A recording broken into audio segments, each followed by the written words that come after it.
సాధారణంగా ప్రభుత్వాలు financial burden పడద్దని రకరకాల టెక్నిక్లు ఉపయోగిస్తుంటాయి.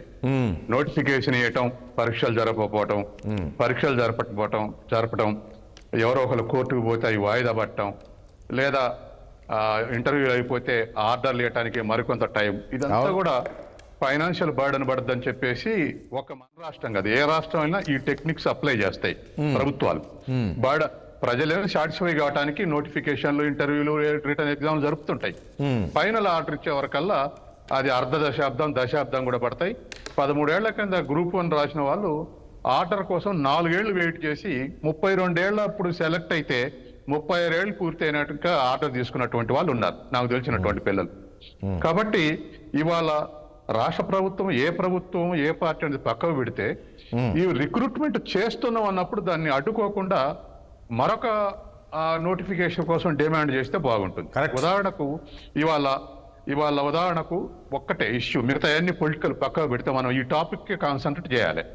ఒకటి, గ్రూప్ 2కు తర్వాత డిఎస్సికి గ్యాప్ తక్కువ ఉంది కాబట్టి డిఎస్సి వాయిదా వేయండి 90 రోజులు అనేది, ఇది ఒక్కటే సింగిల్ డిమాండ్.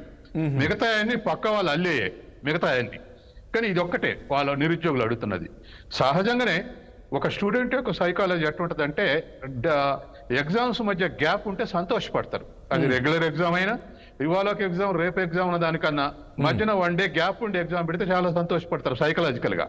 అట్లా గ్యాప్ ఉంటే బాగుంటుంది అనేటువంటి దాన్ని మనం కొన్ని పరిమితులు ఉన్నాయి. ఏమిటా పరిమితులు అంటే, ఇప్పుడు అది వాయిదా పడదనుకోండి, డిఎస్సి వాయిదా పడదనుకోండి, 90 డేస్ వాయిదా వేస్తే ఇప్పుడు మనం పెట్టే ఈ డేట్లన్నీ ఇండిపెండెంట్ వేరియబుల్స్ కావు, డిపెండెంట్. కరెక్టే, కానీ ఇప్పుడు మీరే ఇంత ముందు అన్నారు కదా, ఈ కోర్టులకు వెళ్తుంటారు, చేస్తుంటారు, ఇది జరగకుండా చేస్తుంటారు అనేది.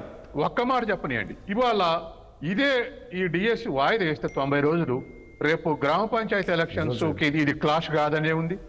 రేపు దాని షెడ్యూల్ కి ఇది క్లాష్ అయితే మళ్ళా వాయిదా వేశారు అనుకోండి, నిరుద్యోగులు ఇంకా ప్రెజర్కి లోనై కొంతమంది సూసైడ్ అటెంప్ట్ చేసే అవకాశం ఉంది. కాబట్టి జరిగేది జరగనిచ్చి నీకు ఇప్పుడు ఇంకోటి కూడా ఉంది. ఒకటి, అకాడమిక్ ఇయర్ ఎప్పటి నుంచో జాబ్ క్యాలెండర్ లో ఈ టీచింగ్, అది ప్రొఫెసర్ కానివ్వండి, లేకపోతే లెక్చరర్స్ కానివ్వండి, టీచర్స్ కానీ అకాడమిక్ స్టార్టింగ్ అపాయింట్ చేయాలి, వాళ్ళు వచ్చి జాయిన్ అయ్యేటువంటి విధంగా జాబ్ క్యాలెండర్ లో లాంగ్ పెండింగ్ మానాటి నుంచి ఉన్నటువంటి డిమాండ్ అది. కాబట్టి ఇవాళ రిక్రూట్ చేస్తే, కానీ అసలు వాస్తవానికి మార్చిలో, ఏప్రిల్లో టెస్ట్ అయిపోవాలి, జూన్లో ఆర్డర్లు ఇవ్వాలి, జాయిన్ కావాలి. ఇప్పటికే 2-3 మంత్స్ బ్యాక్లాగ్ ఉంది టైం. కాబట్టి ఇమ్మీడియట్ గా ఇది కానిచ్చి నిరుద్యోగులు మాకు ఇంకా ఉద్యోగాలు ఇస్తామన్న డిమాండ్ ఏదైనా ఉంటే, రేపు శాంక్షన్డ్ పోస్టులు ఏదన్నా ఖాళీ ఉన్నాడికి మరొక డిఎస్సి అని చెప్పేసి డిమాండ్ చేయొచ్చు. తర్వాత ముఖ్యమంత్రి, మేము శాసనసభలో చర్చించి జాబ్ క్యాలెండర్ తీసుకొస్తాం అంటున్నారు, తీసుకురానివ్వండి. కాబట్టి ఇవాళ తర్వాత ఇంకోటి కూడా. కానీ సత్యం గారు, అదంతా మాట్లాడకుండా వీళ్ళు ఏం చెప్తున్నారంటే, ఇదంతా కూడా ఈ కోచింగ్ సెంటర్ల మాఫియా పేరుతోటి నడిపిస్తున్నారు కొందరు అని చెప్పేసి. దాంతోపాటు ఇప్పుడు బీఆర్ఎస్ పార్టీకి చెందిన ఇప్పుడు ఇదే కేటీఆర్, హరీష్ రావు అంటే ఈ పెద్దలకు ఉసగొలుపుతున్నారు, వాళ్ళని ఎగ్జామ్ రానియకుండా ఇబ్బందులు పెడుతున్నారని ప్రభుత్వం నుంచి వస్తున్న వాదన.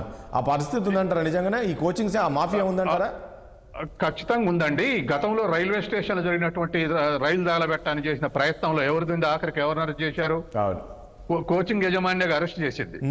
కాబట్టి ఇప్పుడు కోచింగ్ వాళ్ళు రెచ్చగొట్టిన వాళ్ళు, నాకున్నటువంటి ఇన్ఫర్మేషన్ ప్రకారం 80% స్టూడెంట్స్, నిరుద్యోగులు ఎగ్జామ్ జరపాలి. మేము ఇప్పటికే లాంగ్ 7 ఏళ్ల నుంచి ప్రిపేర్ అవుతున్నాం కాబట్టి జరపాలని 80% అడుగుతున్నారు. 20% వాయిదా వేయమని. అందుకని నా అప్పీల్ ఏమిటంటే, ఇవాళ ఏవైనా అంటే ఇవాళ ఎగనెస్ట్ గా మాట్లాడే వాళ్ళు ఏమంటున్నారంటే, మొన్ననే డిఏఓ ఎగ్జామ్స్ రాశాం, మొన్ననే సోషల్ వెల్ఫేర్ ఎగ్జామ్స్ రాశాం, మొన్ననే గ్రూప్ 1 ప్రిలిమ్స్ రాశారు, మొన్ననే ఇంకా ఇతర ఎగ్జామ్స్ అయినాయి, కాబట్టి ఇవన్నీ అయినాయి కాబట్టి ఇక్కడ గ్యాప్ ఉంటే మంచిది అన్నారు. కోదండరాం, అరగోపాల్ కూడా నిన్న మహేందర్ రెడ్డి కలిసి మొన్న ఒక రిప్రజెంటేషన్ ఇచ్చారు. ఏమనంటే, దానికి గ్యాప్ ఉండే విధంగా చూడండి అన్నారు. అంటే సత్యం గారు ఏమంటారంటే, ఇప్పుడు ఈ రకంగా వాయిదా వేయించి రేపు మళ్ళీ కోర్టుకు వెళ్ళిన తర్వాత అదే ప్రొలాంగ్ అవుతుంది, రేపు ప్రభుత్వాన్ని ప్రశ్నించే అవకాశం ఉంటుంది. ఇక చూసారా, వీళ్ళు ఉద్యోగాలు వేస్తామని చెప్పారు, అదేస్తామని చెప్పారు, ఇదేస్తామని చెప్పారు, ఏం చేయలేదని చెప్పేసి, అంటే ప్రతిపక్షాలకు ఒక ఆయుధం అయ్యే అవకాశం కనబడుతుంది. సో ఈ కుట్రలన్నీ కూడా ప్రభుత్వం గమనించే ఎన్ని అయినా కూడా ఎలాగైనా సరే ఖచ్చితంగా డిఎస్సి నిర్వహించాలి, పరీక్ష నిర్వహించాలనే ఆలోచనతో ఉన్నట్లు తెలుస్తుంది. ఇవాళ దరిదాపు 3-4 లక్షల మంది డిఎస్సి ఎమ్మటే కావాలని కోరుకుంటున్నారండి. అవును. ఒకవేళ గ్యాప్ లేదు అని పిల్లలు భావించినా దాన్ని సర్దుకోవటం అవసరం. అటు అకాడమిక్ ఇయర్ స్టార్టింగ్ కు అందుతాయి పోస్టులు. రెండోది 13,000 మంది రిక్రూట్ అయితే ఒక రిలీఫ్ వస్తుంది నిరుద్యోగులకు. కాబట్టి ఇది సాధారణంగా ప్రభుత్వాలు రిక్రూట్ చేయకపోతే, నోటిఫికేషన్ లేకపోతే ఉద్యమాలు నడుస్తాయి. రిక్రూట్ చేస్తుంటే ఉద్యమాలు నడిపి దాన్ని వాయిదా ఇప్పుడు ఒకవేళ ఇంకా మరిన్ని పోస్టులు కావాలనుకునే వాళ్ళు మరొక దానికి డిమాండ్ చేయండి. మరొక నోటిఫికేషన్ చేసినా బాగుండేది. సుభాష్ గారు మళ్ళీ వస్తాను. సుభాష్ గారు ప్లీజ్ ఏమో చెప్తారు. సుభాష్ గారు